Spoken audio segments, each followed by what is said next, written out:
Bonjour. Donc, on commence aujourd'hui le premier chapitre de notre formation comptabilité de groupe.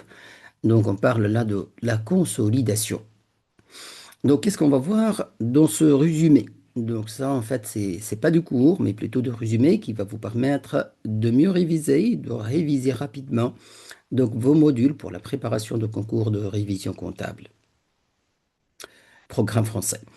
Dans ce chapitre-là, le cadre de la consolidation, on va voir essentiellement deux parties. Donc, on va voir l'introduction sur la notion de groupe qui constitue l'entité de référence en consolidation.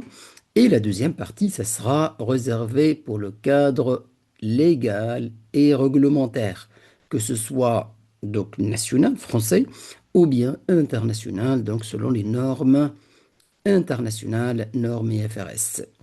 Et par la suite, donc à la fin de cette partie-là, on fera de résumé général et une auto-évaluation.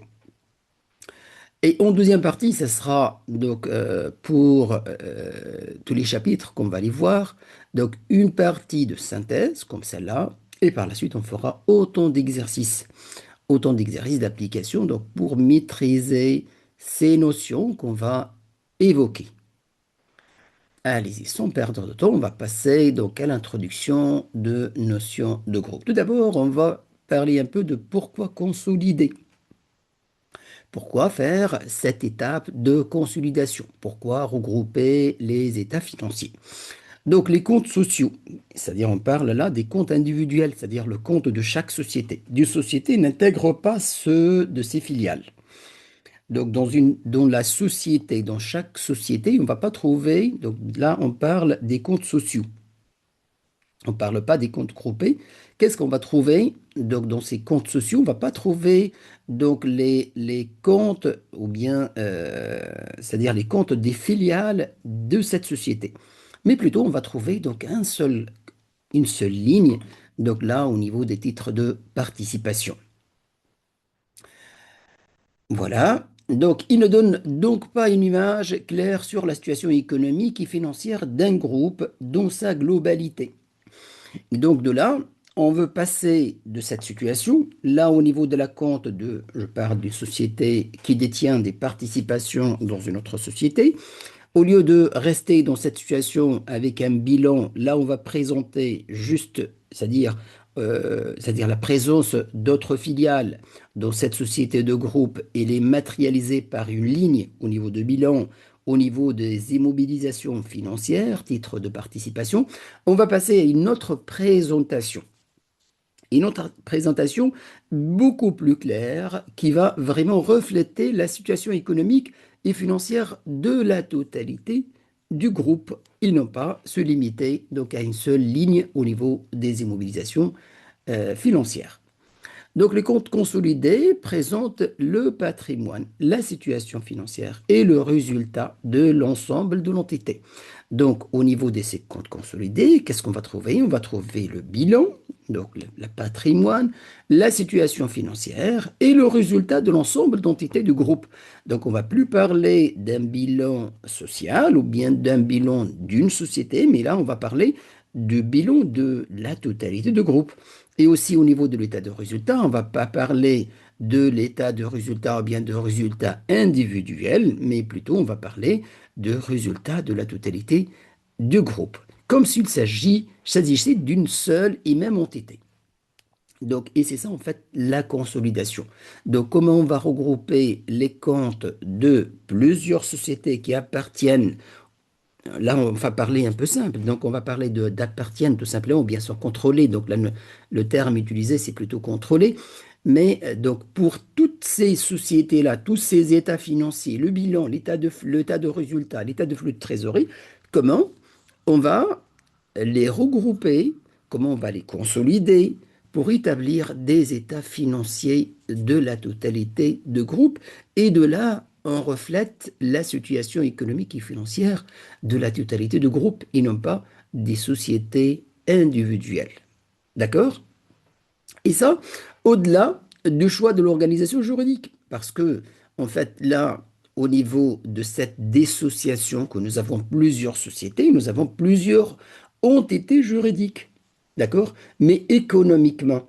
Donc, c'est que nous avons un groupe de sociétés. Et c'est pour cela qu'on doit réaliser cette opération de consolidation pour voir, pour dépasser, en fait, et ne pas rester donc à ce stade d'organisation juridique, c'est-à-dire des entités distinctes, mais plutôt passer à un concept plus grand, c'est concept groupe de sociétés, et en avoir une idée sur cette situation économique et la financière de la totalité de groupes et non pas des entités distinctes. D'accord? Parce que réellement, la santé du groupe dépendra en fait de la situation des autres participants, des autres filiales.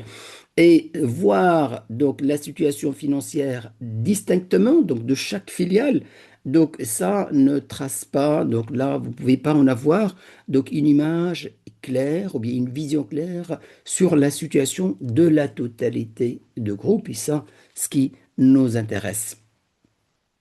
Et là, en fait, il y avait donc un scandale d'Enron, donc là, où ce qui a poussé, ce qui a accéléré, ce qui a donné, donc, ce qui a augmenté le besoin, donc d'en avoir des états financiers consolidés, c'est ce genre de scandale-là avec un groupe. Donc, donc là, voilà, on va le lire. Donc, le scandale d'Enron donc, illustre donc, l'importance cruciale de la définition de périmètre de consolidation. En fait, ce groupe avait accumulé des pertes et dettes dont des entités juridiques détenues. Donc là, au niveau de la société individuelle, vous n'allez rien voir. Mais par contre, donc, cette société-là, bien ce groupe-là, donc elle a accumulé des pertes et des dettes dont des entités juridiques distinctes, donc détenues via des titres de participation. Et de là, le compte global, on n'avait pas idée sur donc, le résultat global de ce groupe-là. Et donc, et depuis, donc, les normes ont fait évoluer la notion de contrôle, donc critère central dans les déterminations des périmètres. Là, on va parler tout à l'heure de notion de contrôle et de notion de périmètre de consolidation. Introduction à la notion de groupe, et comme on a parlé, la notion de groupe, c'est la notion donc, clé dans cette partie, dans la notion de consolidation. Le groupe. Donc le groupe n'est pas défini donc, en tant que tel par le référentiel français. Donc il s'agit d'un ensemble constitué par plusieurs sociétés ayant chacune une existence juridique propre. Et donc là, on parle de plusieurs sociétés, que chacune de ces sociétés, donc elle a une existence juridique, c'est-à-dire une entreprise indépendante, donc une entreprise juridiquement constituée, donc plusieurs sociétés, mais ces sociétés indépendantes, mais sont liées entre elles directement ou indirectement par des participations financières. C'est-à-dire, donc vous avez plusieurs sociétés, c'est vrai que juridiquement ils sont distinctes, mais ces sociétés-là, donc chacune des sociétés, donc elle détient donc une participation dans une autre de ces sociétés, bien ce groupe de sociétés. Et la détention, donc elle peut être directe et indirecte, on va la voir donc tout à l'heure, ce que ça veut dire et comment en fait ça peut être direct et indirect. Donc, on va voir ces formes de détention. L'essentiel, que ces sociétés juridiquement distinctes, ils ont des participations. Ils ont des participations. Donc, A, il participe dans B, B participe dans C participe dans D, et ainsi de suite. Ou bien A participe dans B, dans C, dans D. Donc, il y en a plusieurs types de participation. Donc, répondons donc à un même organe de direction. Donc là, ils sont euh, toutes ces sociétés, donc elles répondent donc à un même organe de direction. Donc le groupe, et là c'est la notion de contrôle qu'on va le voir. Donc le groupe n'est pas une entité juridique unique, et ça en fait c'est la distinction à faire. Donc là au niveau de consolidation, quand on fait donc là, quand on parle de groupe, donc il n'y a pas d'entité juridique donc unique, mais c'est une entité plutôt une entité économique, d'accord? C'est une entité économique. Et donc là, il n'y a pas de personnalité morale. Il n'y a pas de personnalité morale. Donc la consolidation, on l'a fait pour le besoin de présentation. Donc, vous avez plusieurs sociétés qui détiennent des participations réciproques ou bien directes et indirectes, mais vous avez une obligation, dans certaines conditions, d'établir des comptes consolidés. Et donc, ce compte de groupe et ces comptes consolidés n'engendrent pas une entité juridique unique, mais plutôt c'est une entité économique. Donc, il n'y a pas de nouvelle personnalité morale qui se crée.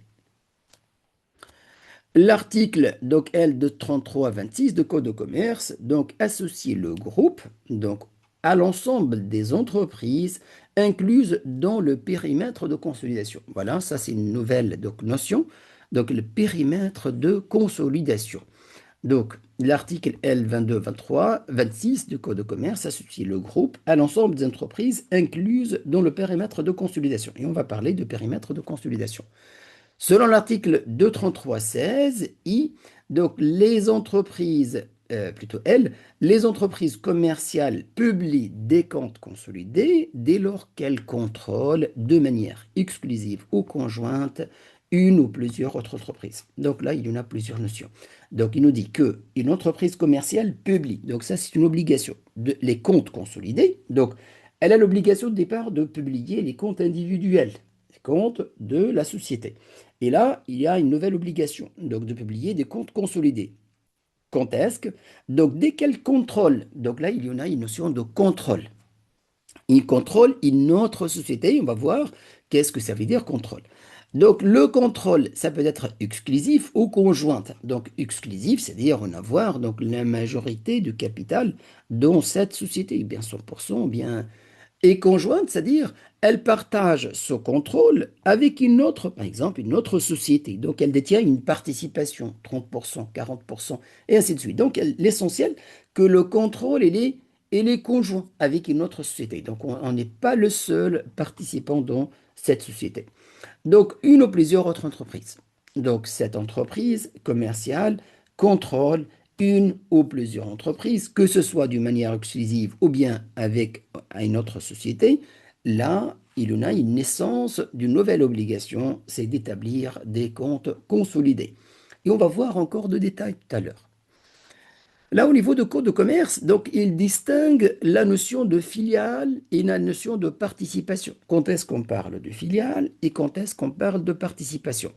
Donc, l'article L 233-1, il dit filiale, ce sont les sociétés dont plus de la moitié du capital appartient à une autre société. C'est-à-dire, et là, en fait, hors les titres, donc à droit de vote, les actions à droit de vote prioritaire sont droit de vote.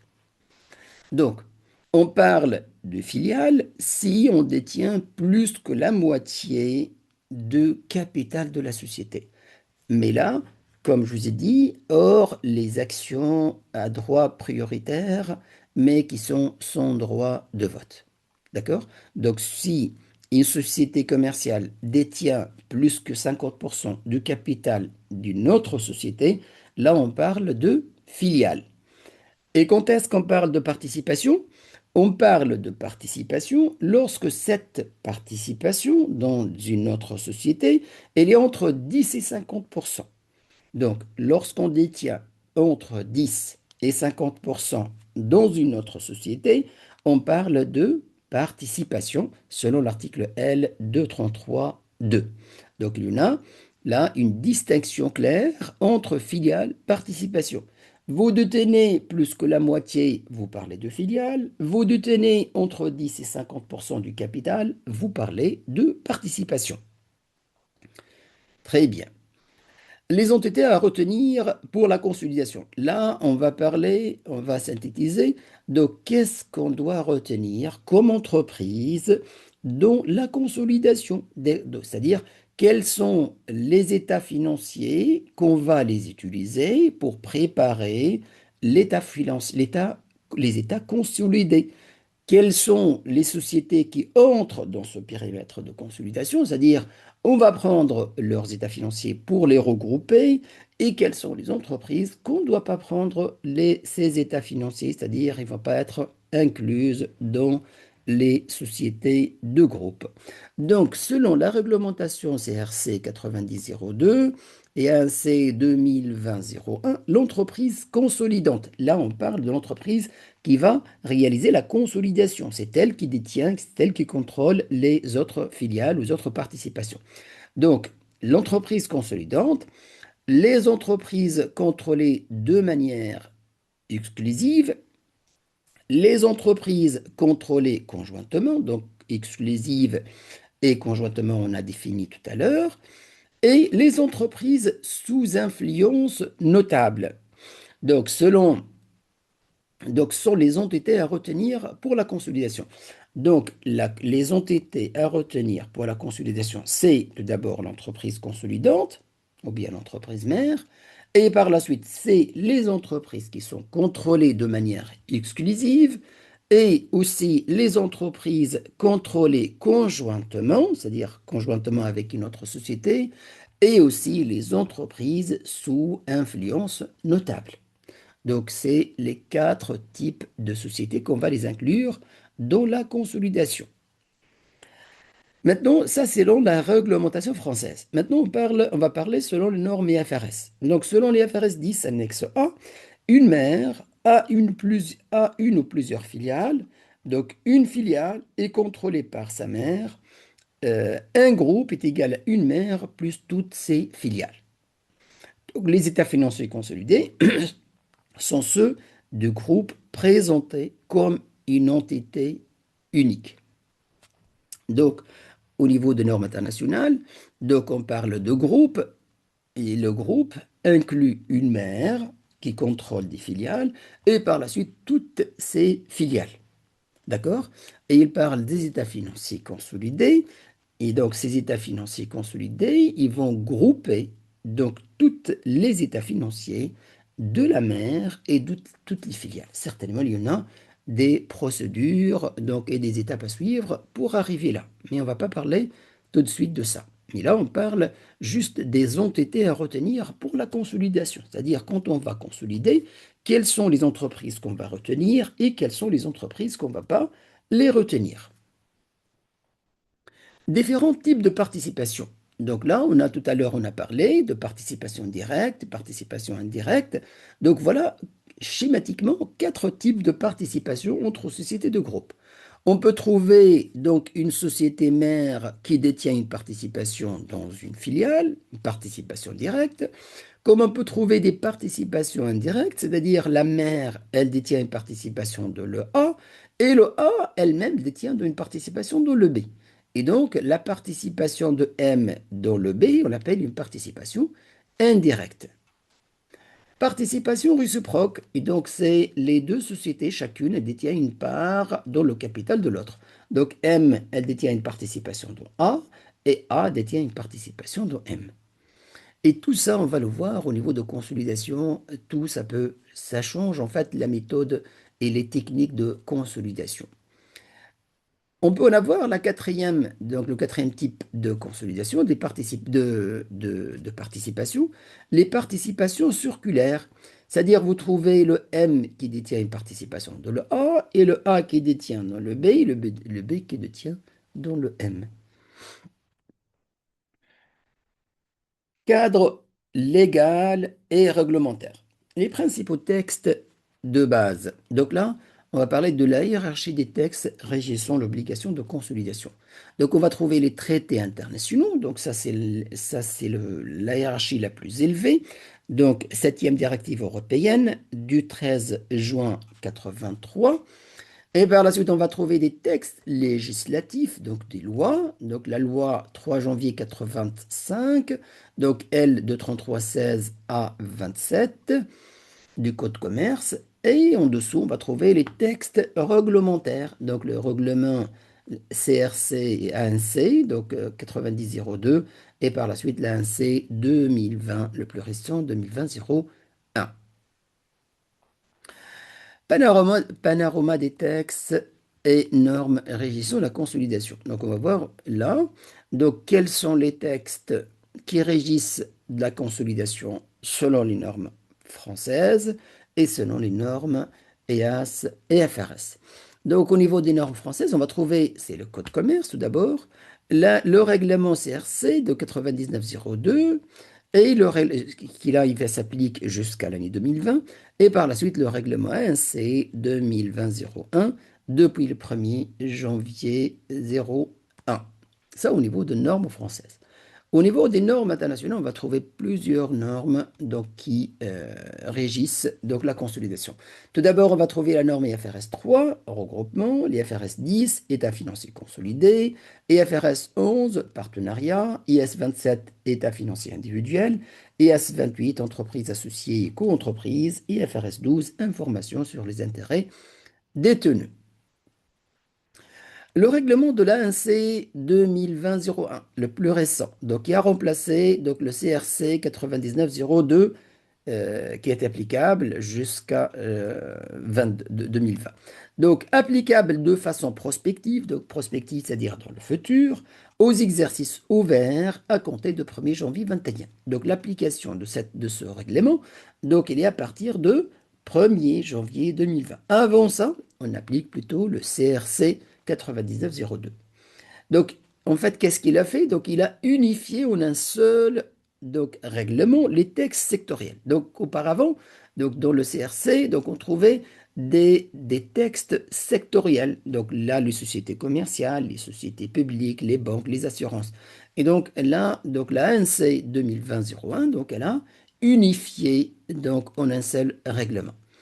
Donc, point notable, donc, il ne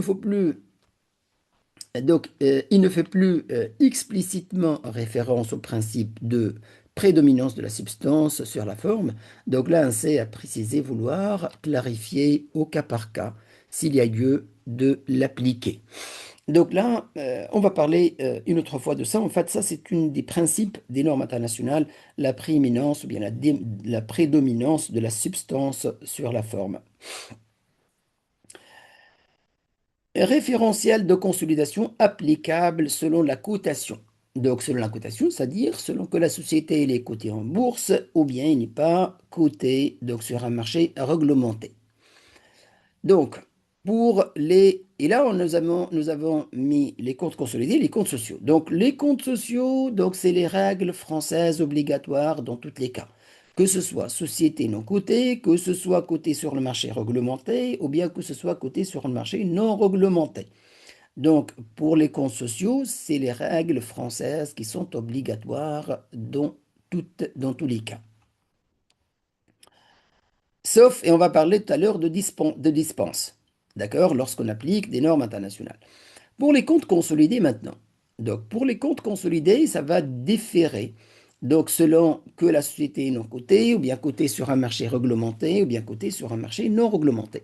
Maintenant, pour les sociétés qui ne sont pas cotées, pour les sociétés qui ne sont pas cotées, donc le traitement de principe, c'est les règles françaises, c'est-à-dire le CRC 9902 et l'ANC 2020-01, ou bien sûr option, c'est-à-dire la société qui choisit donc d'appliquer les normes IFRS, donc IAS-IFRS. Donc le traitement de principe, c'est la réglementation française. Le traitement optionnel, c'est l'application des normes internationales. Maintenant, pour les sociétés cotées au marché réglementé, là, il n'y a plus de choix. Donc, c'est une obligation d'appliquer les normes internationales. Donc, pour les sociétés qui sont cotées sur un marché réglementé, ils n'ont pas de choix. Donc, ils ont une obligation de consolider selon les normes internationales. Maintenant, pour les sociétés qui sont cotées sur marché, plutôt non réglementées, Euronext ou bien Growth. Donc là, c'est le même traitement de sociétés non cotées, c'est-à-dire on applique donc les règles françaises et sous option, on peut appliquer les règles des normes internationales. Donc on laisse, donc l'obligation c'est les normes françaises, mais on peut choisir par option d'appliquer les normes internationales. Là, on va parler des conséquences du choix de normes internationales pour les sociétés non cotées et les sociétés de cotées sur le marché non réglementées. Le cas où, en fait, ces sociétés, elles optent plutôt pour l'application de normes internationales, on va voir ils seront dispensés de se conformer à la norme française. Donc on a parlé, donc le traitement de principe, nous avons dit que ces sociétés qui sont non cotées ou bien cotées sur le marché non réglementé, donc ils devraient appliquer la réglementation française. Ça, c'est le traitement de principe. Mais ils peuvent choisir d'appliquer, donc, ou bien d'appliquer les normes internationales. Là, au niveau de lorsqu'on donne cette faveur-là, c'est-à-dire lorsqu'on donne le choix à des sociétés, donc on va se trouver dans deux situations. Soit on donne la société, c'est-à-dire on donne, par exemple, à une société l'obligation de présenter selon la norme française, mais ça reste obligatoire, et elle peut opter pour les normes internationales, mais la réglementation française reste obligatoire, ou bien plutôt, lorsqu'elle applique les normes internationales, vu que c'est la norme la plus, donc c'est une norme internationale, donc même au niveau de la hiérarchie des lois, donc elle est dans les premières lignes. Donc là, l'article L233-34, ils ont donné donc une dispensée. Donc, ils ont dispensé les entreprises qui choisissent, c'est-à-dire les sociétés qui n'ont coté ou bien cotées sur le marché non réglementé et qui choisissent l'option de consolider selon les normes internationales, de ne plus, en fait, ils seront plus obligés de présenter leur compte consolidé selon la réglementation française. Parce que, comme je vous ai dit, d'habitude, lorsqu'on donne l'option, donc on donne pas aussi, on dispense pas du traitement de principe. Mais là, c'est une exception. Donc, une société peut opter pour les FRS, même s'il n'est pas coté, donc si on parle de ces deux-là, donc elle est alors dispensée de se conformer au règlement, au règlement donc CRC 99 et ANC 2001 pour les comptes consolidés.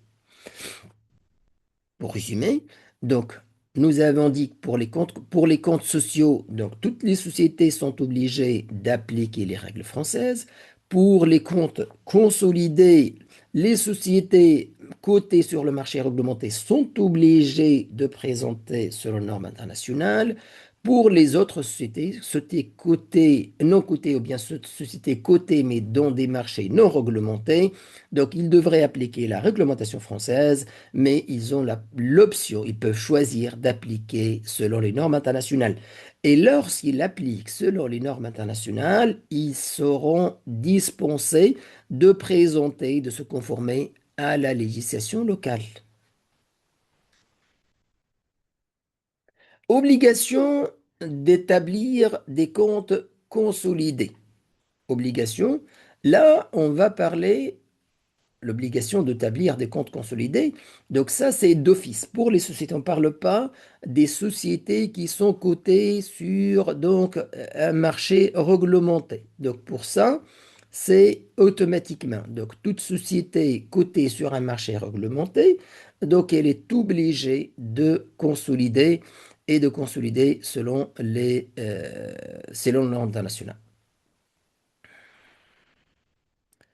Là, on va parler pour les sociétés qui ne sont pas cotées. Donc, obligation d'établir des comptes consolidés. Règle générale, les seuils de taille.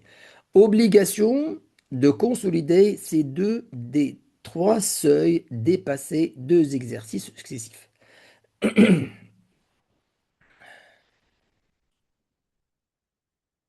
Donc là, nous avons trois seuils. Donc, ils nous ont donné. Donc, ça, c'est la règle. On va parler de règle. Donc, la règle, c'est quoi? Donc, vous avez trois seuils. Donc, vous avez seuil de chiffre d'affaires total, 48 millions de d'euros. Total bilan, 24 millions d'euros. Et effectif moyen, 250 salariés. Donc, ça, c'est les trois seuils.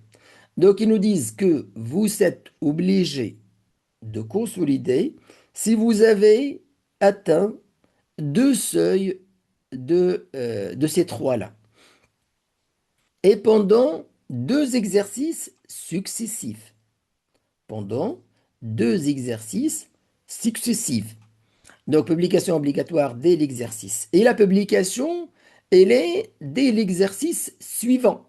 C'est-à-dire, donc vous avez atteint, par exemple, ces deux, par exemple, deux seuils de ces trois-là durant l'exercice 2022 et 2023. Et donc de là, à partir de 2024, vous aurez l'obligation de publier, de consolider. D'accord?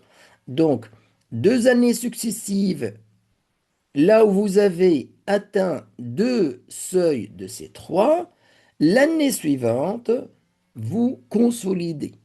D'accord? Et donc là, c'est clair. Donc l'obligation de consolidation, tout d'abord, il faut cumuler deux seuils. Deuxième condition, donc il faut que ces deux seuils-là, ils restent, sont dépassés. Deux exercices, mais ce n'est pas deux exercices, seulement deux exercices successifs.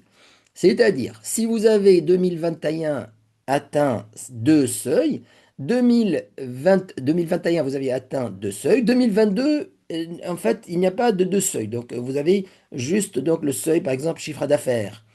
Et donc, 2023, vous n'avez pas l'obligation de consolider. Donc, vous devez atteindre deux seuils pendant deux exercices, mais deux exercices successifs. Et lorsque vous atteignez ça, c'est pas le deuxième exercice qui doit être consolidé, mais c'est l'exercice suivant. D'accord? Mais l'exercice suivant. Donc, seuil déclenchant l'obligation d'établir des comptes consolidés à partir, donc, exercice ouvert de 1er janvier 2016. Point, quelques points en fait d'examen. Et ça, c'est très important concernant l'influence notable. Les entreprises sous influence notable. Quand on parle d'influence notable, c'est-à-dire qu'il n'y a pas de contrôle. Et on va expliquer tout à l'heure. Ne compte pas pour apprécier si l'obligation de consolidation est déclenchée. C'est-à-dire, donc là, vous avez, c'est-à-dire dans votre groupe, ces seuils-là, c'est-à-dire les seuils, on va totaliser donc les sociétés qui sont concernées par la consolidation. D'accord? C'est-à-dire les sociétés qui sont contrôlées, la mère, plus les filiales. Donc on va additionner leur chiffre d'affaires, on va additionner leur total bilan, on va additionner l'effectif moyen. D'accord? Mais là, il nous dit que pour les entreprises sous influence notable, c'est-à-dire les entreprises qui ne sont pas contrôlées, ne doivent pas être incluses dans le calcul de ces seuils-là. D'accord? Les entreprises sous influence notable ne comptent pas pour apprécier si l'obligation de consolidation est déclenchée, mais, il faut faire attention de ça. Si l'obligation existe par ailleurs, ils seront bien incluses dans le périmètre. C'est-à-dire, par exemple, donc j'ai, par exemple, au niveau de groupe, donc j'ai la société mère et j'ai la société A et B qui sont des filiales et une autre société qui est C, donc sous une influence notable. Il n'y a pas de contrôle. Donc, au niveau de calcul de seuil, on va tenir compte de la mère et de A et de B, mais au moment de la consolidation, c'est-à-dire au niveau des comptes consolidés, on va trouver la mère, le A et le B, et il ne faut pas oublier le C. Même le C, c'est-à-dire qui est sous influence notable, même si on n'a pas tenir compte au niveau, on ne doit pas tenir compte au niveau de calcul de seuil, mais si on va consolider, c'est-à-dire on a avec le M, avec la mère et le A et le B, on a atteint ces seuils-là, et l'obligation de consolidation devient, c'est-à-dire l'obligation existe, c'est-à-dire devient obligatoire de consolider. En ce moment-là, on va consolider le M, la mère, les filiales, le A et le B, et même la société C qui est sous influence notable. Et ça, c'est très important, il ne faut pas oublier. D'accord? Donc, deux choses à ne pas oublier. Tout d'abord, les entreprises sous influence notable, il ne faut pas les inclure dans le calcul de ces seuils-là. Deuxièmement, si ces seuils-là, c'est-à-dire deux des trois seuils atteints pendant deux exercices successifs, et donc vous avez l'obligation de consolider, en ce moment-là, même les sociétés qui sont sous influence notable, vous devez les inclure dans la consolidation. Donc, une entreprise qui n'exerce qu'une influence notable, sans contrôle exclusif ni conjoint, n'a pas l'obligation d'établir de compte consolidé. Le seuil de taille ne s'applique pas aux groupes non cotés Un groupe coté doit consolider quelle que soit sa taille. Donc, comme je vous ai expliqué tout à l'heure, donc pour les groupes qui sont cotés, la consolidation est obligatoire, quelle que soit donc la taille.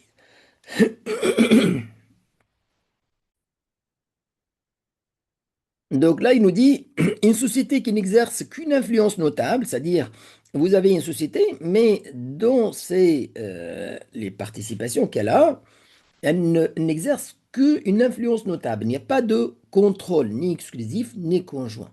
Donc pour cette société, elle n'a pas l'obligation d'établir des comptes consolidés. D'accord? Donc le compte consolidé, donc c'est réservé pour les sociétés qui détiennent de contrôle. Et par la suite, on va voir, est-ce que c'est un groupe coté ou bien non coté? S'il est coté, automatiquement on fait de consolidation. S'il n'est pas coté, donc on va vérifier, donc on va vérifier sa taille. Donc est-ce qu'il y en a deux de ces trois seuils qui sont atteints? Quand on cumule les trois, les sociétés qui sont contrôlées, s'il est atteint, on consolide. S'il n'est pas atteint, on ne consolide pas. Et comme je vous ai expliqué tout à l'heure, il faut faire attention. Deux seuils des trois qui sont dépassés, deux exercices successivement. Et lorsque sont dépassés, on va consolider l'exercice suivant. Donc 2022-2023, ces seuils sont atteints. La consolidation, c'est pour 2024. Donc là, c'est la première remarque. Une société qui n'exerce qu'une influence notable, elle n'a pas de contrôle, elle n'a contrôle aucune société. Les sociétés dans lesquelles elle détient des participations, elle exerce que des influences notables. Là, elle n'a pas l'obligation d'établir de comptes consolidés. Le seuil de taille, et ça c'est très important aussi, le seuil de taille, c'est-à-dire on parle de ces seuils-là, ne s'applique que groupes non cotés, comme je vous explique tout à l'heure. Donc pour les groupes qui sont cotés, pardon. Donc pour les groupes qui sont cotés, on parle pas, on va pas venir et vérifier si ces seuils sont vérifiés pendant deux exercices successifs ou non. D'accord? Donc on vérifie. Donc la vérification de la taille, elle se fait que pour les groupes non cotés. Donc voilà. Donc les seuils de taille ne s'appliquent qu'aux groupes non cotés. Un groupe coté doit consolider quelle que soit sa taille. Très bien. Maintenant, on va passer donc dans l'obligation d'établir des comptes consolidés. On a fait les règles générales. Maintenant, on va voir les cas d'exemption d'établissement des comptes consolidés. Et par la suite, on va parler des cas d'exclusion du périmètre de consolidation. Commençons par les cas d'exemption. Donc, une société non cotée et n'émettant pas des titres de créance négociables peut être exemptée. Conditions. Il y en a deux conditions qu'on doit vérifier l'une. Donc là, on parle des sociétés non cotées. Il faut faire attention. On parle de sociétés non cotées. Et aussi, condition qu'elles n'émettent pas des titres de créance négociables. C'est-à-dire, par exemple, elles n'émettent pas des emprunts obligataires. D'accord? Donc, c'est une société non cotée et n'émettent pas des titres négociables. Peut être exemptée si elle est elle-même contrôlée par une autre entreprise qui l'inclut dans ses propres comptes consolidés publiés, sauf opposition d'actionnaires représentant plus que 10% de son capital. J'explique. Donc là, il nous dit qu'une société non cotée et qui n'émette pas des titres de créance négociables, par exemple, là, je parle de société A, d'accord? Une mère. Et qui détient des participations dans d'autres sociétés. Donc le A qui détient des participations dans B et dans C. Et elle exerce du contrôle. D'accord? Mais elle n'est pas cotée. Et aussi, cette entreprise n'a pas émis des titres de créance négociables. Donc, cette société peut être exemptée, c'est-à-dire elle peut ne pas réaliser des comptes consolidés. Quand est-ce que, quand que cette société, c'est-à-dire la société A qui détient des participations, elle-même, elle est contrôlée par une autre société. d'accord? Elle-même, elle est contrôlée par une autre société et que cette société, c'est-à-dire qui contrôle le A, elle établit des comptes consolidés, donc elle les inclut, c'est-à-dire elle inclut le A dans les sociétés, dans les comptes consolidés. Mais là, il faut faire attention. Laquelle? Il ne faut pas trouver, il ne faut pas qu'un actionnaire qui détient 10% du capital de la société, cette société non cotée, il s'oppose. D'accord? Donc, sauf opposition d'actionnaires représentant 10% de son capital. C'est-à-dire, donc, cette exemption d'établissement de compte consolidé peut être opposée, c'est-à-dire un actionnaire qui s'oppose donc à cette exemption, mais il faut que cet actionnaire-là détient 10% du capital. D'accord? Il faut que cet actionnaire détient 10% du capital. On va résumer. Donc, tout d'abord, on parle d'une société non cotée. On parle d'une société qui n'émet pas de titres de créance négociables, qu'on a dit par exemple des obligations, peut être exemptée. Peut-être. Donc là, la possibilité d'exemption. Quand est-ce qu'on a dit quand elle est elle-même, cette société qui est non cotée, elle-même, elle est contrôlée par une autre, c'est-à-dire elle-même, elle constitue, elle devient aussi une filiale d'une mère. Elle est contrôlée par une autre société. D'accord? Que cette société qui contrôle cette société non cotée, elle inclut cette société M dans ses propres comptes consolidés publiés. D'accord? Mais là, on a dit, attention, sauf opposition d'actionnaires représentant 10% de son capital social. Il ne faut pas qu'un actionnaire de cette société non cotée s'oppose, qui détient plus que 10%, s'oppose à cette non-consolidation. D'accord? Donc ça, je répète, une société non cotée. Supposons que la société non cotée, c'est la société A. D'accord? Qui détient des participations dans la société B et C. Donc normalement, on a dit, elle doit consolider. Supposons que de taille, donc elle doit consolider. C'est-à-dire consolider le A, B, C. Donc quand est-ce qu'on ne consolide pas? Tout d'abord, il ne faut pas qu'elle soit cotée. Deuxièmement, donc, le A, elle est elle-même contrôlée par une M, par la mère. D'accord? La mère contrôle le A et la mère, donc, présente le A dans ses états financiers consolidés. D'accord? Mais on a dit, il ne faut pas qu'un actionnaire de la société A, la société non cotée, s'oppose à cette exemption de consolidation. D'accord? Deuxième cas, ou si l'ensemble qu'elle forme avec les entreprises qu'elle contrôle ne dépasse pas les mêmes seuils de taille des trois critères pendant les deux exercices. Et ça, c'est une règle générale. Là, on parle de ça. Donc, nous avons dit que pour les sociétés non cotées, donc si on ne dépasse pas deux seuils pendant deux exercices successifs, on n'a pas l'obligation de consolider. Donc là, l'exemption pour les sociétés non cotées. Donc, là, on va parler, ça c'est tout ça en fait de la législation française. Maintenant, les conditions d'exemption selon les normes et FRS 10. Donc, une mère peut ne pas présenter d'état financier consolidé si cumulativement, quand on dit si cumulativement, c'est-à-dire il y en a plusieurs conditions qui doivent être cumulées. D'accord? Donc, il faut pas. Donc, il faut vérifier toutes les conditions. Tout d'abord, elle est filiale d'une autre entité, son opposition des autres détenteurs. Donc, tout d'abord, donc c'est la même chose. Donc, qu'elle est contrôlée par une autre entreprise. Donc, elle est filiale d'une autre entité. Et aussi sans opposition d'autres détenteurs. Et là, au niveau de la norme internationale, la norme française, elle a précisé quels détenteurs. Ce sont les détenteurs qui dépassent les 10%. Donc ça, c'est la première condition.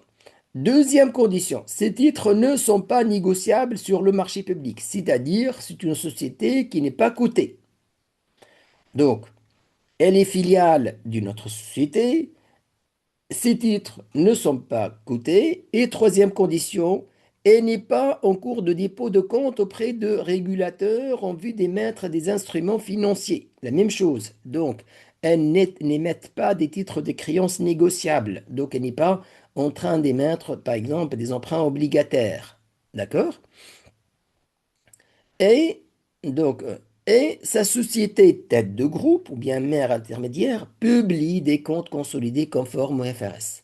Donc, c'est la même chose. Donc, aussi, on nous avons dit qu'elle est elle-même contrôlée et que cette société qu'elle contrôle, elle va l'inclure, c'est-à-dire elle va inclure cette société non cotée dans ses propres comptes consolidés, c'est-à-dire cette société mère, elle établit des comptes consolidés.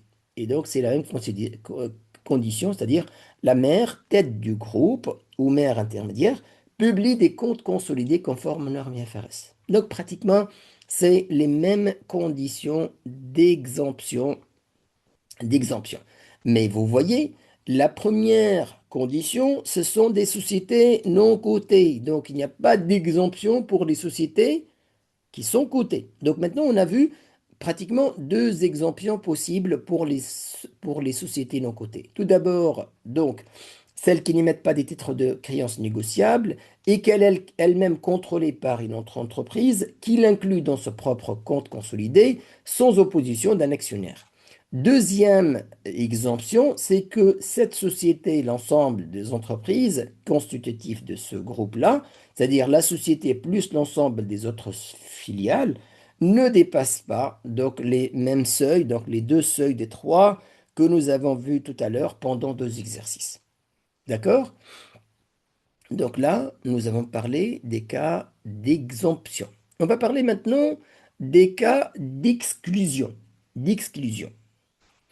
D'exclusion, c'est-à-dire on va plutôt exclure des périmètres de consolidation. D'accord? Donc, les trois cas d'exclusion de périmètre de consolidation. On va parler maintenant des cas où, c'est-à-dire des sociétés, qu'on doit les exclure des périmètres de consolidation. On ne doit pas les inclure dans l'opération de consolidation. Tout d'abord, les titres qui sont détenus en vue d'une cession. Les titres qui sont détenus en vue d'une cession. Et ça, c'est très logique et très clair. Donc là, parce que là, on parle plus des titres de participation. En général, des titres de participation, ce sont des participations donc, que nous avons réalisées dans un objectif soit de réaliser des revenus, des plus-values ou bien des dividendes donc à long terme, ou bien plutôt d'exercer donc une influence ou bien participer ou exercer un contrôle sur l'entreprise dans laquelle nous détenons une participation. Ça représente une participation stratégique, par exemple, une société qui fait une participation chez son client pour garantir son cycle d'approvisionnement, ou bien une société qui détient une participation chez son client pour garder ou bien pour garantir donc son réseau de distribution. Donc ce sont des participations vraiment stratégiques. Et là, quand on parle des titres en vue d'une cession, donc ça, on parle plutôt d'une spéculation. Donc c'est-à-dire une entreprise donc dans sa gestion de trésorerie, donc elle a un excédent de trésorerie, donc elle pense donc à acheter ou bien faire des spéculations donc dans la bourse. Donc elle achète des actions mais l'intention dès le départ, ça a été une intention de détenir pour vendre. D'accord? Il n'y a pas vraiment ni contrôle ni rien. Donc on a choisi la société, par exemple, qui réalise donc de plus-value le plus important. La société, là, qui réalise, il y en a des ventes permanentes au niveau de ces titres. Et donc, on a acheté. Donc, vous voyez, en fait, les deux logiques sont complètement différentes. Et d'ailleurs, ces titres qui sont détenus en vue de cession, on ne va jamais les trouver au niveau de la comptabilité, au niveau des immobilisations financières. On va les trouver au niveau des placements, on va les trouver au niveau des équivalents de liquidité. D'accord? Donc, même au niveau de la comptabilité, ce n'est pas de tout la même chose. Donc, la première exclusion sont les titres qui sont détenus en vue d'une cession. On va voir la réglementation française et les règles de l'FRS. Donc, pour la réglementation française, une exclusion obligatoire, c'est détenu uniquement en vue d'une cession ultérieure dès l'acquisition. C'est-à-dire l'intention de l'entreprise au départ, donc c'est elle qui va tout conditionner. Et d'ailleurs, au niveau de la comptabilité, on sait très bien que pour les participations, donc dépendra de l'intention de l'entreprise. Si l'intention de l'entreprise de garder ces titres-là long terme, que ce soit pour exercer un pouvoir participer donc à aux décisions ou bien réaliser des revenus à long terme. Donc là, on va immobiliser, donc on va trouver au niveau des immobilisations financières. Et si l'intention plutôt, donc c'est une intention de spéculation, une intention de détention en vue d'une cession rapide, donc là, on parle plus d'immobilisation financière, mais on parle plutôt de placement. Donc, norme IFRS, donc la même chose, c'est une exclusion obligatoire si l'entité répond à la définition des actifs destinés à être cédés. Donc, au niveau de norme IFRS 5, donc il y en a qu'elle parle des actifs qui sont destinés à être vendus. Donc là, même pour les immobilisations corporelles et incorporelles. Donc il y en a plusieurs conditions. Si l'actif est destiné à être cédé, il n'est pas destiné à être utilisé, donc il va être reclassé, il ne va pas plus être classé parmi les actifs non courants. Donc ça pour les titres détenus en vue de la cession. Donc ça c'est la première exclusion. Deuxième exclusion, restriction sévère et durable. Donc exclusion obligatoire si le contrôle ou l'influence ou le transfert de trésorerie sont substantiellement remises en cause. C'est-à-dire, il y en a des restrictions. Par exemple, il y en a une restriction juridique. Il y en a une restriction sur tout ça. Par exemple, une société qui est en liquidation, donc sous contrôle d'un administrateur judiciaire. Donc ça, c'est là, on n'a plus en fait de contrôle ou bien d'influence donc sur cette entreprise. On ne peut plus faire de transfert de trésorerie. D'accord? Donc de là, si cette restriction sévère et durable, donc la restriction doit être sévère, c'est-à-dire pratiquement on n'a plus de contrôle, et durable, c'est-à-dire elle va durer, ne pas momentanée pour une période courte, dans ce cas-là, on doit exclure obligatoirement des périmètres de consolidation. Donc cette exclusion au niveau des normes internationales n'existe pas expressement. Donc au niveau des normes internationales, il n'y a pas citation de cette exclusion expressement, c'est-à-dire restriction sévère durable, mais elle parle d'un terme plus général qui est la perte de contrôle. Qui est la perte de contrôle. Donc si l'entreprise perd de contrôle, et c'est le cas, donc si il y en a des restrictions sévères et durables, c'est l'entreprise, elle va perdre de contrôle. Elle ne peut plus contrôler, elle ne peut plus exercer ni d'influence, ni participer dans la gestion, ni faire des transferts. Et donc là, automatiquement, ça va entraîner une exclusion des périmètres de consolidation. Donc c'est au niveau des normes FRS, c'est indirectement, donc elle parle de ça. Troisième cas cité par la réglementation française, des intérêts négligeables. Des intérêts négligeables et coûts excessifs d'information. Donc ça, possible selon l'article L de 3319 du Code de commerce. C'est-à-dire, si nous avons dans une participation d'intérêts négligeables dans une société et le coût de consolidation ou bien coût d'information, donc il est excessivement cher, donc on peut exclure de périmètre de consolidation.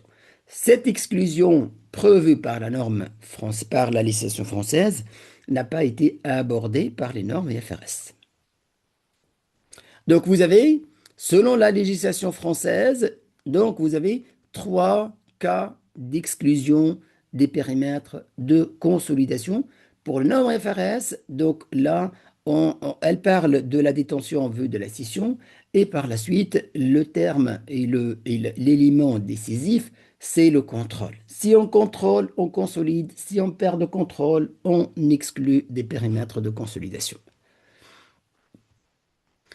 Quel sera le traitement comptable d'une entité exclue? Donc ça, c'est très important.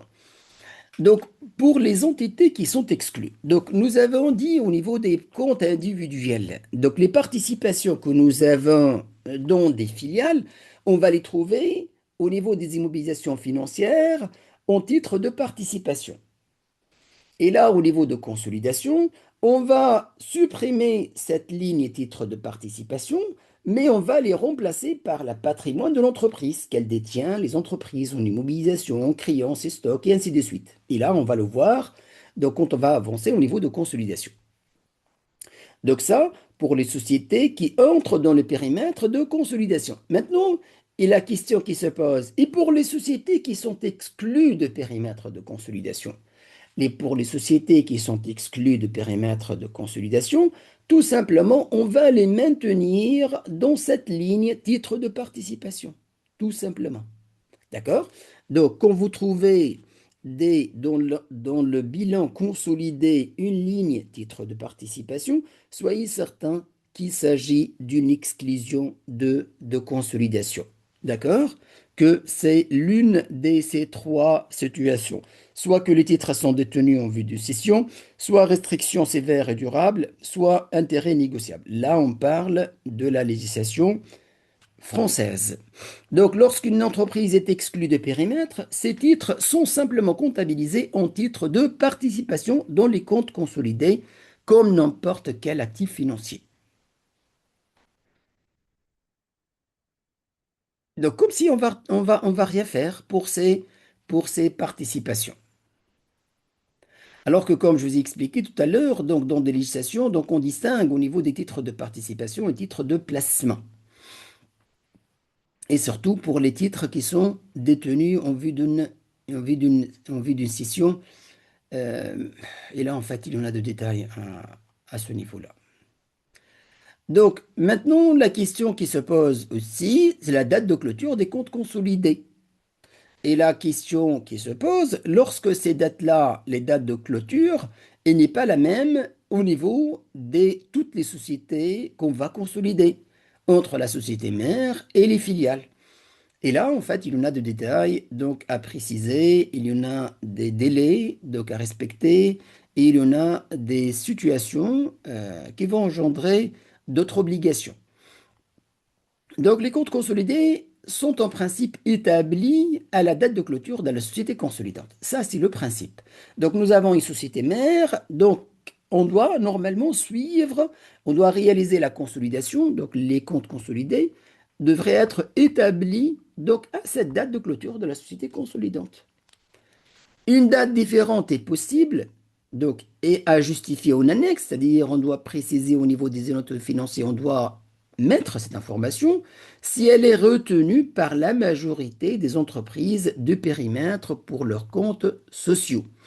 Donc, si nous avons une autre situation où la majorité des sociétés qui sont dans le périmètre de compte, les périmètres de consolidation, donc ils ont une autre date, d'accord? Une autre date qui diffère de la date de clôture de la société consolidante. Donc en ce moment-là, on va utiliser donc cette date qui est retenue par la majorité des entreprises dans le périmètre de consolidation. À charge de tenir compte des événements importants survenus entre les deux clôtures. Et ça, c'est très important. Donc, il faut en tenir compte des événements importants qui sont survenus entre ces deux dates de clôture. Donc, il y en a la règle qu'on appelle la règle de 3 mois. Donc, si la clôture d'une filiale est antérieure ou postérieure à de plus de 3 mois à celle de la consolidation, des comptes intermédiaires contrôlés par un commissaire aux comptes ou bien un professionnel de contrôle des comptes doivent être établis. Donc, on a parlé de principe. Le principe, c'est la date de consolidation doit être la date de clôture de la société consolidante. Ça, c'est le principe. Deuxième exception, c'est la majorité des sociétés de périmètre de consolidation, ils ont choisi une autre date. Ils ont une date plus, c'est-à-dire qui diffère de la date de la consolidation de la société mère. Mais ce sont des majorités. Donc on va retenir cette date retenue par la majorité des entreprises de périmètre de consolidation. Mais il nous a dit, dans ce cas-là, donc s'il y a eu des événements importants entre cette date qui est retenue et la date de clôture de la société mère, donc si l'on a des événements importants survenus entre ces deux-là, il faut en tenir compte. Donc une condition, donc il nous parle de la règle de 3 mois. Là, euh, il nous dit, si cette différence de date donc, dépasse les 3 mois, donc si une filiale, par exemple, je prends l'exemple. Donc si nous avons, par exemple, la date de clôture, donc c'est le 31 décembre. D'accord? Mais nous avons une filiale, donc, par exemple, qui a clôturé le 15 avril. Donc, entre le 31 décembre et le 15 avril, il y en a plus que 3 mois. Donc, il nous a dit, si une filiale qui clôture avant 3 mois, c'est-à-dire 3 mois, par exemple, au mois de septembre, d'accord? 15 septembre. Donc, c'est 3 mois avant la date de clôture de la société consolidante, ou bien plutôt le 15 avril, plus que 3 mois de la clôture de la société consolidante. Il nous a dit là, la société, voilà, donc cette société, donc elle doit établir des comptes intermédiaires, d'accord? C'est-à-dire, on va pas prendre donc la date de 15 avril ou bien la date de 15 septembre, mais cette société filiale, elle doit établir des comptes intermédiaires au 31/12, au 31 décembre, d'accord? On parle d'intermédiaire parce que c'est pas la date de clôture de cette filiale. Et dans cette situation, ces comptes intermédiaires devraient être contrôlés par un commissaire aux comptes. D'accord? Donc, la situation où on doit établir des comptes intermédiaires et des comptes intermédiaires devraient être contrôlés par un commissaire aux comptes, là je parle des états financiers d'une filiale, lorsque la date de clôture de la filiale dépasse donc 3 mois avant ou après la date de clôture, ou bien la date de clôture de la société consolidante, ou bien la date qui a été retenue donc, pour la consolidation. D'accord? L'IFRS 10 impose la même règle. En principe, même date de clôture, des états financiers supplémentaires si nécessaire, et un écart ne devrait jamais dépasser 3 mois. D'accord? Un écart. Donc, on parle de compte intermédiaire contrôlé, audité par un commissaire aux comptes, que dans la situation où il y en a un décalage, un dépassement ou bien un dépassement de 3 mois entre date de clôture retenue et la date de clôture de la filiale. Sinon, juste on prend en charge les événements importants qui sont survenus entre les deux dates. Ça, c'est très important à retenir concernant les dates. Maintenant, la certification des comptes consolidés. Donc, nous avons établi des comptes consolidés. Maintenant, ces comptes consolidés, est-ce qu'ils sont vérifiables? Donc, la norme, ou bien la législation française, donc elle répond, elle nous a dit, vous devez désigner au moins 2 commissaires aux comptes titulaires, sont désignés selon l'article L823-2. Donc, les commissaires aux comptes de la consolidante et une autre précision. Donc, si on établit des états financiers consolidés, ces états financiers consolidés devraient être audités par 2 commissaires aux comptes. Donc, l'entreprise, elle doit désigner au moins 2 commissaires aux comptes pour auditer ses comptes consolidés. Ça, une première condition. Deuxième condition, c'est pas une deuxième condition, une précision.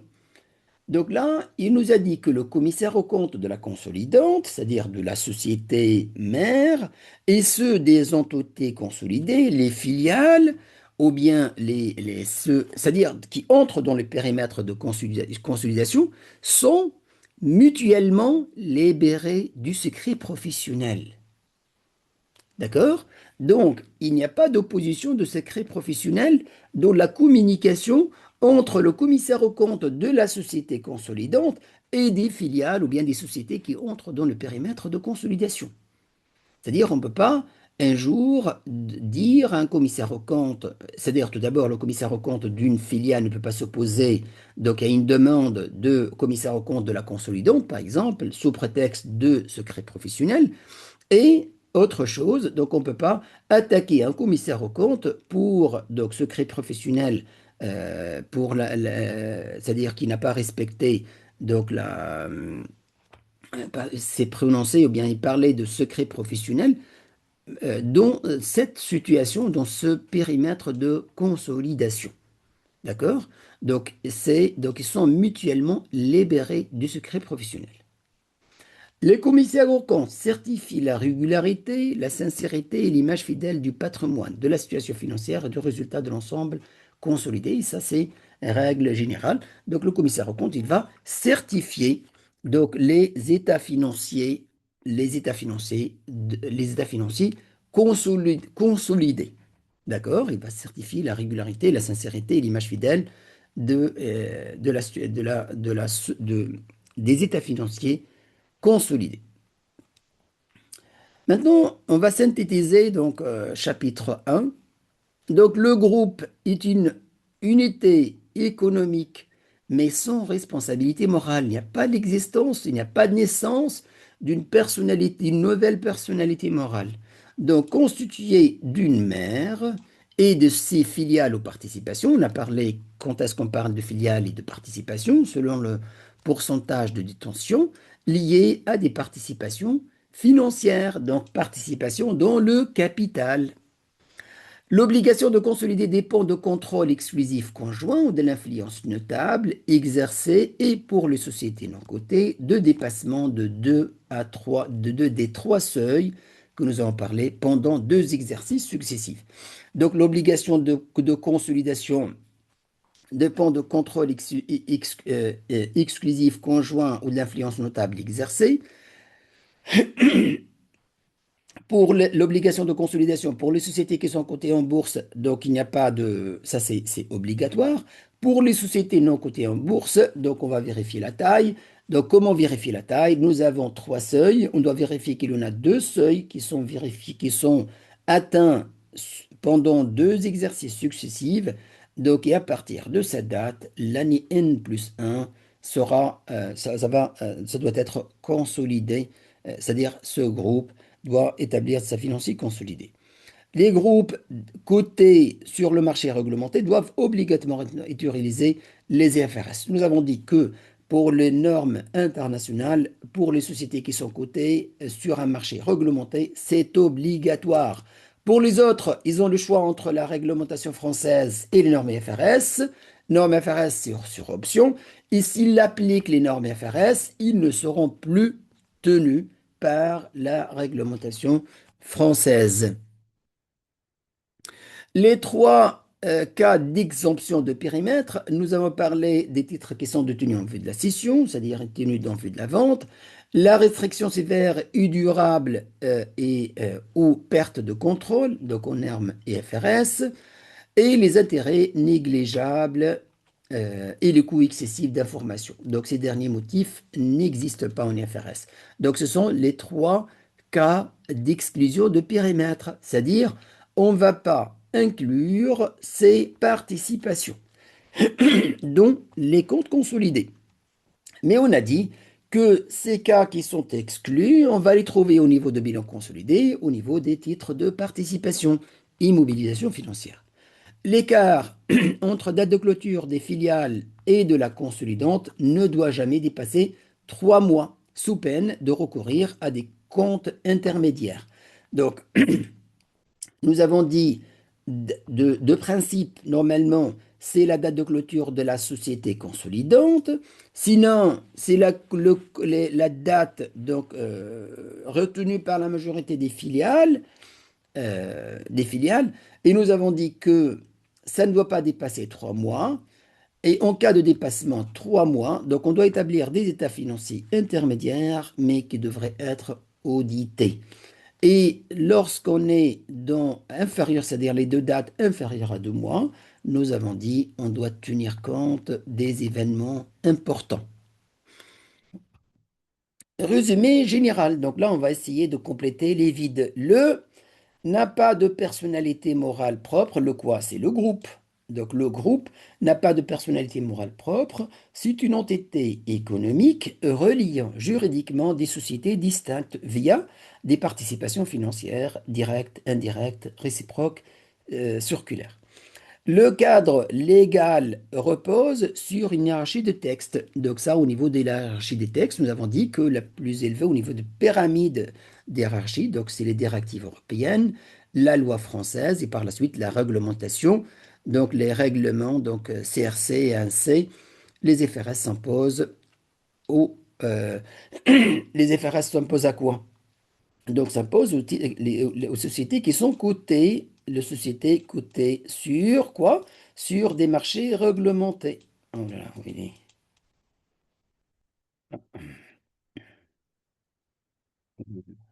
Donc, sociétés cotées sur le marché réglementé depuis 2005.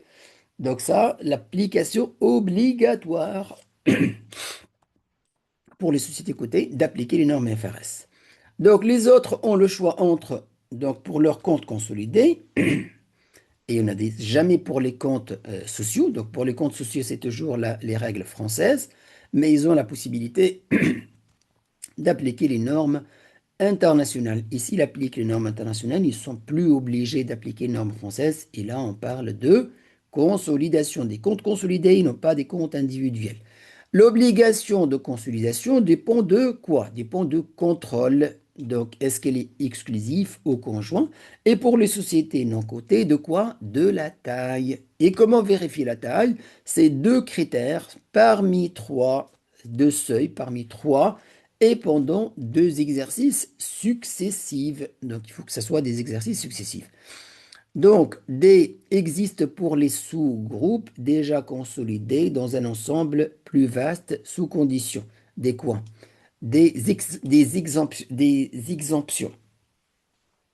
Donc, des exemptions existent pour les sous-groupes déjà consolidés. Donc là, on a parlé d'une société qui est déjà, donc des sociétés qui contrôlent des sociétés, mais elle est déjà contrôlée par une autre et que cette autre, elle présente donc la société, cette sous-groupe-là, dans ses états financiers consolidés. Nous avons dit, il ne faut pas qu'il y a une opposition d'un actionnaire qui détient plus que 10% du capital. Donc, déjà consolidé ensemble plus vaste, sous condition des exclusions obligatoires pour les titres tenus en vue de la vente. Ça, on parle des exclusions. Donc, on a parlé des trois exclusions qui sont citées. Donc, titres détenus en vue de la vente ou bien restrictions donc sévères aux pertes de contrôle selon les normes IFRS ou bien donc intérêts négligeables et coûts excessifs. Donc, la date de clôture de compte consolidé doit rester alignée à celle des filiales à 3 mois près maximum. Donc, on a dit que la date, donc normalement, donc on prend la date de l'entreprise consolidante ou bien les dates donc retenues par la majorité des entreprises de périmètre de consolidation. Et si les deux dates, c'est-à-dire les dates d'une filiale par rapport à la date retenue dépassent 3 mois, on a dit on doit établir des états financiers intermédiaires. Et ces états financiers intermédiaires devraient être contrôlés par un commissaire au compte. Auto-évaluation, test de connaissance. Donc, une société M détient 30% du capital d'une société A.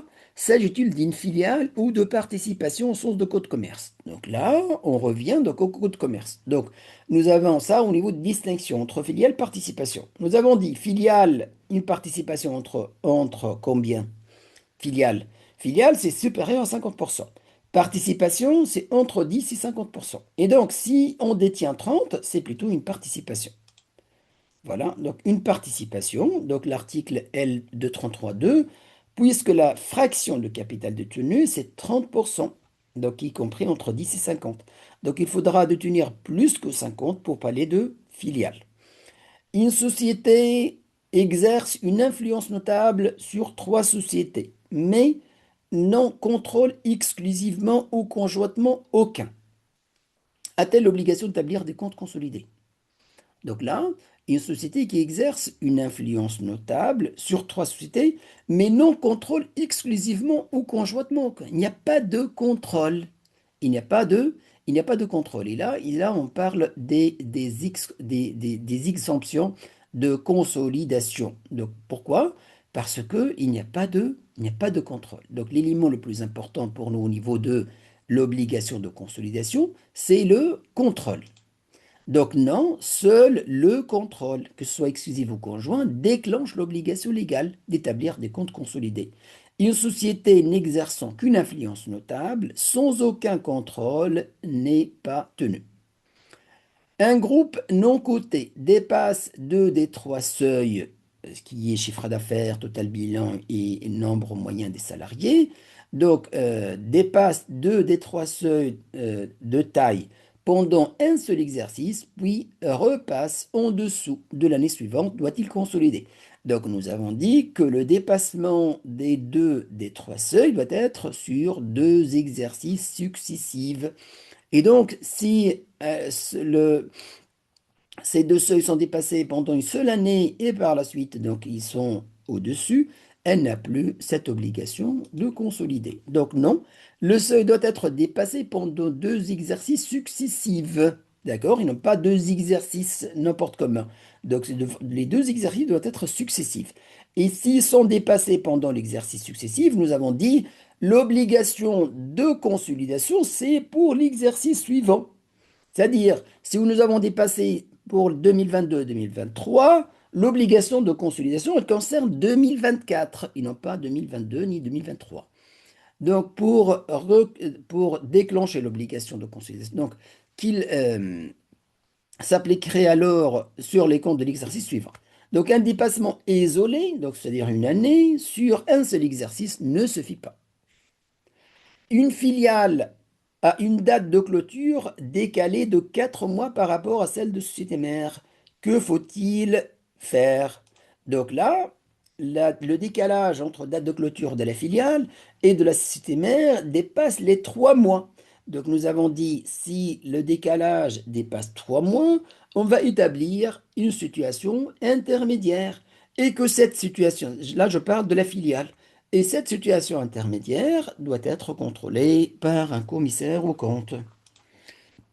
Donc, puisque l'écart dépasse les 3 mois, le maximum qui est autorisé en règle française comme aux normes IFRS, il faut établir des comptes intermédiaires de la filiale.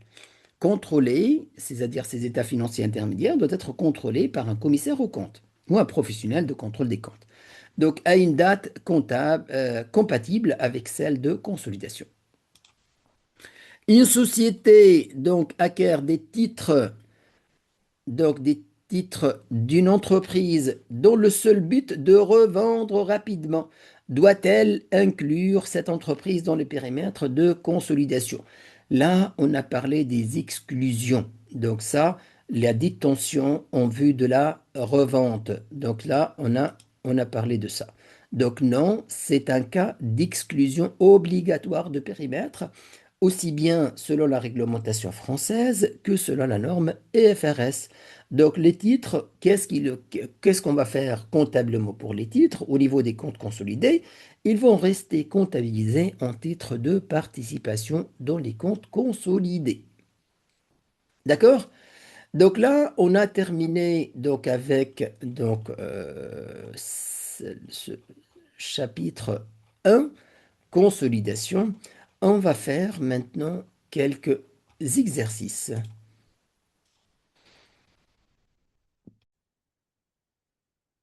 Donc, exercice 1, vrai ou faux? Notion de groupe. Donc, le groupe est une personnalité morale au sens français. Non, on a dit que le groupe, il ne va pas donner naissance donc à une personnalité morale, donc c'est une personnalité plutôt économique. Donc, la personnalité morale, c'est pour les sociétés qui constituent le groupe. Donc, les sociétés individuellement qui constituent le groupe, c'est-à-dire la mère et les filiales, sont des personnalités, donc ils ont des personnalités morales. Mais le groupe, il n'a pas de personnalité morale. Donc, ça, c'est faux.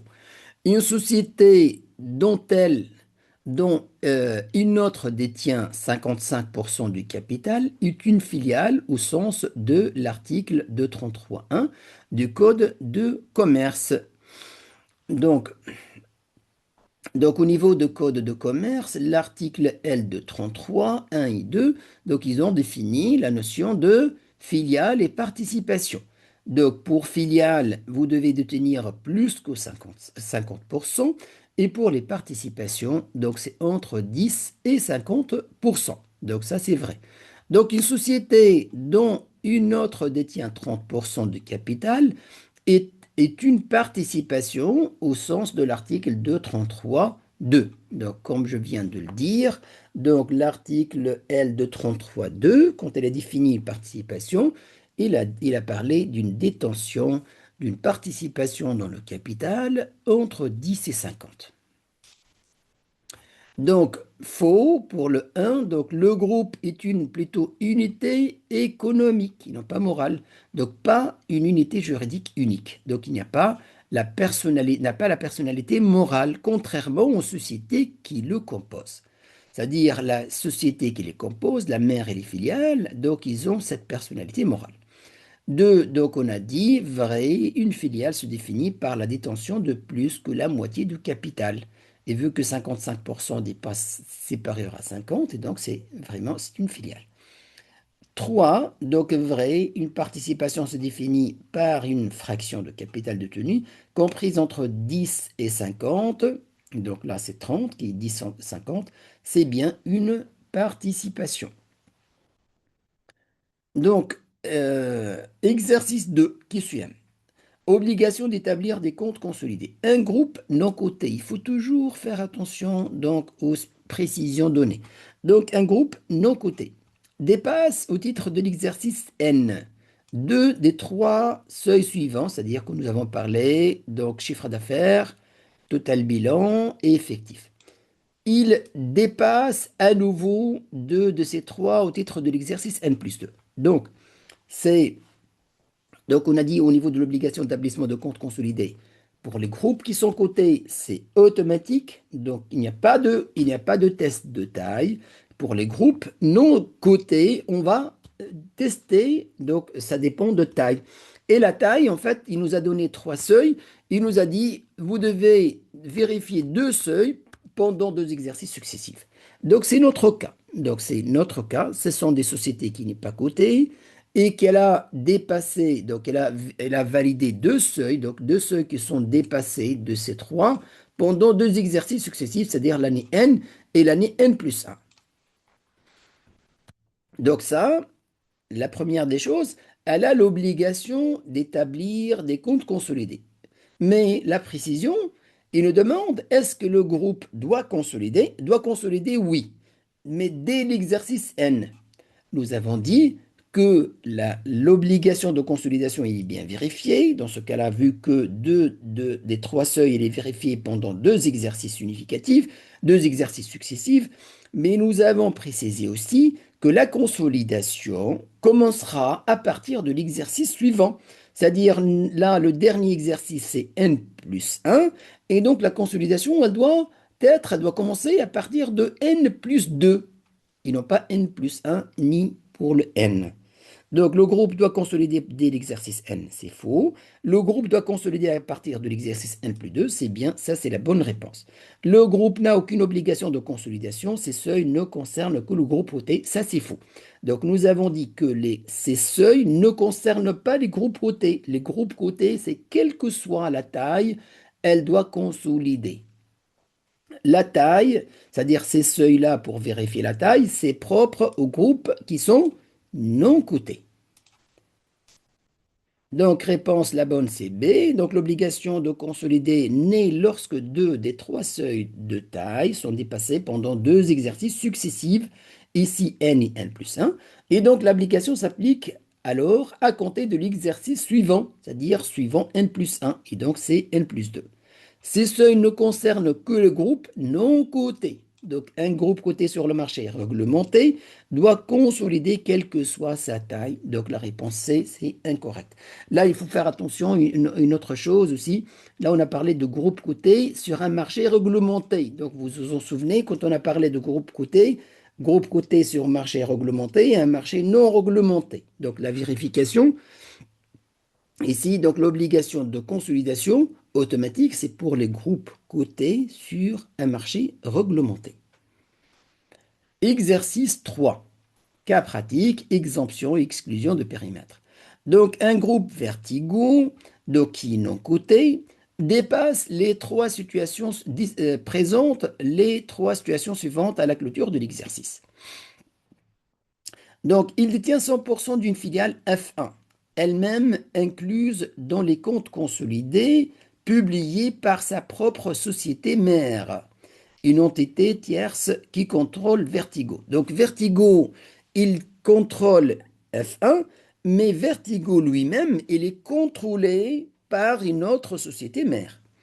Donc, aucun actionnaire de Vertigo représentant 10% au plus de son capital ne s'est opposé. Nous avons dit au niveau de l'exemption de consolidation, nous avons dit pour les sociétés tout d'abord non cotées, qui n'a pas émis des titres négociables, c'est-à-dire des emprunts obligataires par exemple, et que cette société elle-même, elle est contrôlée par une autre société mère et que cette société mère, elle établit, elle publie des états financiers consolidés qui contient la société, c'est-à-dire cette société Vertigo. Et nous avons dit aussi à vérifier qu'il n'y a pas d'actionnaire dans notre cas, dans Vertigo, qui détient 10% et qui s'oppose à cette opération.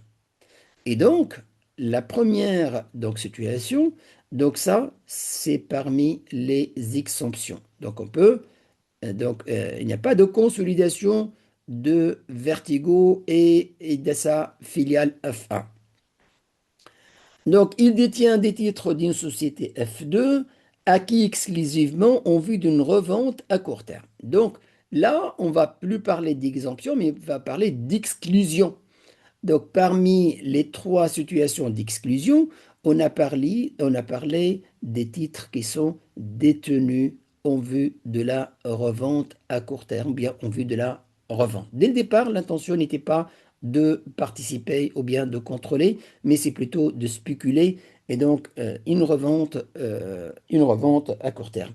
Et donc là, on parle plutôt d'une exclusion de périmètre. On doit exclure la société F2 du périmètre de consolidation. C'est-à-dire, le F2, on ne va pas la consolider, c'est-à-dire on ne va pas la regrouper dans la société consolidante, mais plutôt, on a dit, on va la présenter au niveau de bilan consolidé, au niveau de la ligne titre de participation, immobilisation financière. Donc, troisième situation, il exerce une influence notable, 18% de droits de vote, sans autre critère de fait, sur une société F3. Donc, dans la société F3, donc cette société, donc Vertigo, elle n'a pas de contrôle sur la F3, mais plutôt elle exerce une influence notable. Une influence notable au niveau de droit de vote. Donc, une influence notable, on a dit, elle ne donne pas le droit de consolider. Mais par contre, si Vertigo, elle fait la consolidation, elle doit en tenir compte de cette participation à influence notable. D'accord? Donc l'influence notable au niveau de calcul de la taille du groupe, on ne va pas l'inclure. D'accord? On ne va pas l'inclure dans le calcul. Là, parce qu'on parle d'un groupe qui est non coté.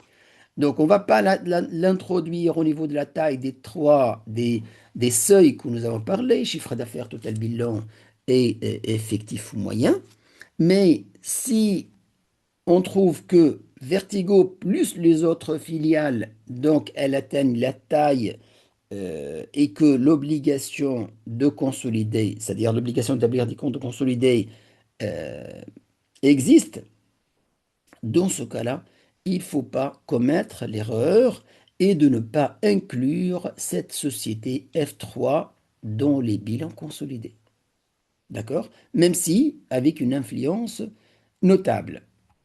Donc, travail à faire pour chacune des trois situations, indiquer euh, si le traitement possible est une exemption, une exclusion ou une absence obligatoire, d'obligation de consolider. Donc ça, c'est l'absence d'obligation de consolider, mais comme je vous ai dit, si elle consolide, c'est-à-dire si le groupe consolide, en ce moment, il doit inclure donc cette F3.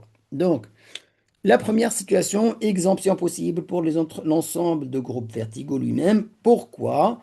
Parce que, donc, il n'y a pas F1 spécifiquement, puisque Vertigo est elle-même contrôlée par une autre société, qui l'inclut dans ses propres comptes consolidés et publiés, et qu'aucun actionnaire de Vertigo ne se pose, qui détient 10% ne se pose. Donc Vertigo peut être exemptée d'établir ses propres comptes consolidés. Donc elle n'a plus l'obligation d'établir des comptes consolidés, même si elle détient des filiales. Exclusion obligatoire pour le F2, là, des périmètres de consolidation, vu que ce sont des titres qui sont détenus en vue de la revente. Donc, c'est parmi les trois cas d'exclusion obligatoire. De la fin, donc les titres détenus exclusivement en vue d'une cession ultérieure constituent l'une des trois cas d'exclusion obligatoire prévus et par les normes IFRS. Absence d'obligation de consolider, F3, donc une influence notable seule, c'est-à-dire si le Vertigo, elle détient que c'est-à-dire elle tient cette participation avec une influence notable sur le F3, en ce moment-là, on ne consolide pas. D'accord? Elle n'a pas à consolider. Par contre, si elle détient d'autres filiales et aussi elle exerce une influence notable sur le F3, et on a trouvé avec les autres filiales que ce groupe non coté atteint la taille de consolidation. En ce moment-là, cette F3 elle doit entrer. Donc, absence d'obligation de consolidation, donc une filiale notable, une influence notable seule, sans contrôle exclusif ni conjoint, ne déclenche aucune obligation de consolidation. D'accord? Ça, c'est le cas, par exemple, comme je vous ai dit, Vertigo, elle n'a pas d'autres filiales. D'accord? Elle exerce une influence notable sur F3 seulement. Il n'y a pas de F1 ni rien.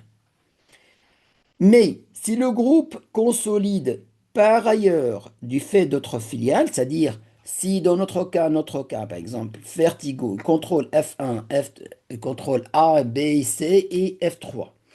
Et Vertigo plus A, B, C, vu qu'il n'est pas coté, on va vérifier le critère de taille. Et on a trouvé que les critères de taille, c'est-à-dire il vérifie deux critères pendant 2 années successives. Et de là, l'obligation de consolidation devient obligatoire. En ce moment-là, Vertigo, elle va consolider la mère, plus A, B, C et le F3. Il ne faut pas l'oublier. Donc, mais si le groupe consolide par ailleurs, du fait d'autres filiales, F3 devrait être incluse dans les périmètres de émise en équivalence. Ça, c'est très important à ne pas oublier. D'accord? Même si, indépendamment, s'il est seul, il n'y a pas de déclenchement de l'obligation de consolidation, mais elle fait, si la mère, elle détient d'autres participations, avec les autres participations, elle a l'obligation de consolider, dans ce cas-là, on doit inclure le F3. Exercice 4, donc, que concerne date de clôture. Donc, une filiale dont la date de clôture est décalée de 2 mois par rapport à celle de la consolidation peut être consolidée sans établir des comptes intermédiaires. Oui, nous avons vu que l'établissement de comptes intermédiaires est conditionné par un décalage de 3 mois. D'accord? Mais on a dit que si, dans le cas où le décalage n'est pas 3 mois, on doit tenir compte des éléments importants. Les comptes consolidés sont en toute hypothèse établis à la date de clôture de la société consolidante sans aucune exception possible. Ça, c'est faux. Nous avons dit que le principe général, c'est la date de clôture de la société consolidante, mais aussi on peut opter pour donc une autre date qui est optée par les majorités des sociétés consolidées. Donc la règle de 3 mois n'est déclenchée que si l'écart dépasse 3 mois. Donc un décalage de 2 mois reste en dessus du seuil, donc aucun compte intermédiaire n'est requis. Mais comme je vous ai dit, on doit tenir compte des événements importants. Donc, deuxième, c'est faux. Donc, la date différente est possible. Donc, nous avons dit là, et il nous a limité juste à la date de notre société consolidante. Nous avons dit que non. Donc, une date différente est possible à condition d'être justifiée en annexe. Donc, ça aussi, c'est très important. On doit justifier donc le choix en annexe et d'être retenu par la majorité des entreprises de périmètre. D'accord? Et par le compte social. Donc, à charge de tenir compte des événements importants aussi. Ça aussi, à tenir compte des événements importants entre la date de clôture de filiale ou bien ces sociétés qui entrent dans le périmètre de consolidation et la date qui a été choisie pour la consolidation. Et voilà, nous avons terminé avec chapitre 1. Donc, on va continuer toujours comme ça. Donc, on va présenter donc l'essentiel du cours. On va essayer de le synthétiser, l'expliquer davantage. On fera des exercices par chapitre et par la suite, on fera des devoirs par cours. Là, quand on va terminer donc la consolidation, on va faire des devoirs. Donc, je vous remercie. Donc, si vous aurez des questions, n'hésitez pas à me les envoyer par mail ou bien par WhatsApp. Et à très bientôt. Au revoir.